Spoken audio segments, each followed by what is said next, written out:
Hello friends, இன்றைக்கி நாம் கல்யாண வீட்டில் செய்கிற மாதிரியான டிஃபன் சாம்பார் எப்படி செய்யலான்னு பார்க்கலாம் வாங்க. குக்கரில் 1/4 கிளாஸ் துவரம்பருப்பு சேர்த்துக்கோங்க. 2 டேபிள் ஸ்பூன் பாசிப்பருப்பு சேர்த்துக்கோங்க. இதில் தண்ணி விட்டு நல்லா ஒரு 2 டைம் வாஷ் பண்ணி எடுத்துக்கோங்க.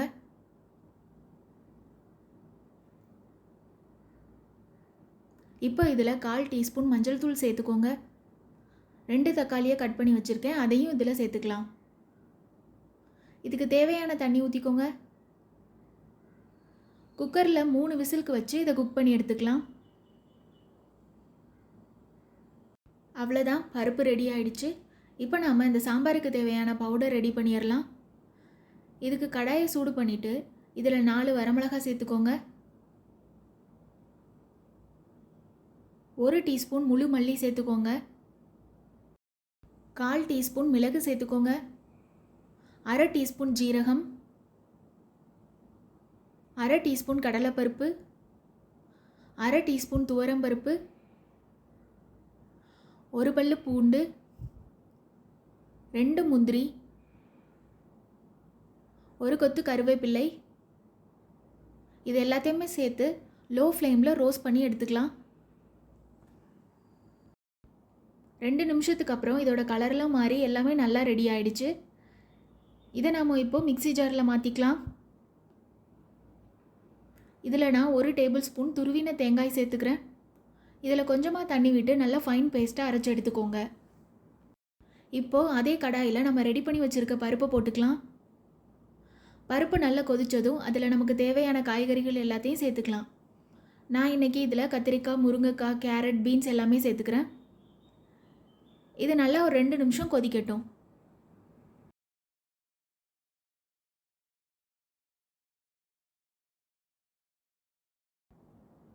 இப்போ இந்த சாம்பாருக்கு தேவையான உப்பு சேர்த்துக்கலாம். இப்போ மூடி போட்டு 5 நிமிஷம் நல்லா கொதிக்க விடுங்க.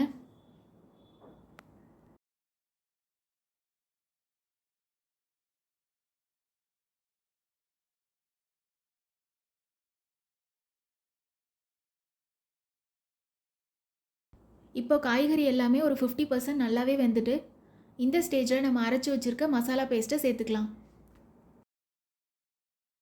இந்த மசாலாவோட பச்சை வாசனை போகிற வரைக்கும் இதை நல்லா கொதிக்க விடுங்க.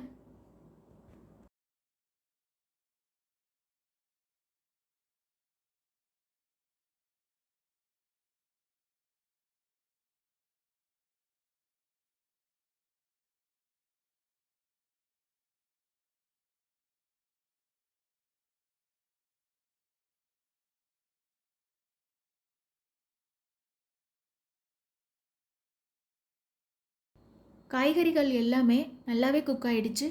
இப்போ நம்ம சாம்பாருக்கு ஒரு சின்ன தாளிப்பு ரெடி பண்ணிடலாம். இதுக்கு நீங்கள் கடாயை சூடு பண்ணிவிட்டு இதில் 1 டேபிள் ஸ்பூன் எண்ணெய் சேர்த்துக்கோங்க. எண்ணெய் சூடானதும் இதில் 1 டீஸ்பூன் கடுகு சேர்த்துக்கோங்க. கடுகு நல்லா பொரிஞ்சதும் இதில் ஒரு 15 சின்ன வெங்காயம் சேர்த்துக்கோங்க. காரத்துக்கு 2 பச்சை மிளகாய் சேர்த்துக்கோங்க. 1 கொத்து கருவேப்பிலை சேர்த்துக்கோங்க. இதை லோ ஃப்ளேமில் வச்சு இந்த வெங்காயம் நல்லா கண்ணாடி பதத்துக்கு வர்ற வரைக்கும் நல்லா வதக்கி எடுத்துக்கோங்க.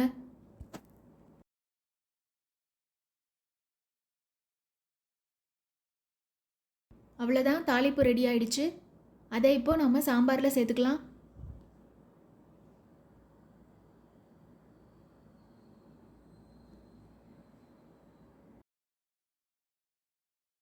தாளிப்பு சேர்த்த உடனேயே ஃப்ளேமை ஆஃப் பண்ணிவிடுங்க. அவ்வளோதான், ரொம்பவே சுவையான சாம்பார் ரெடி ஆகிடுச்சு. இதை நீங்கள் இட்லி, சாம்பார், பொங்கல் எல்லாத்துக்கூடயுமே வச்சு சாப்பிட்லாம். ரொம்பவே அட்டகாசமாக இருக்கும். உங்களுக்கு இந்த வீடியோ பிடிச்சிருந்ததுன்னா லைக் பண்ணுங்கள், ஷேர் பண்ணுங்கள், சப்ஸ்கிரைப் பண்ணுங்கள். தேங்க்யூ.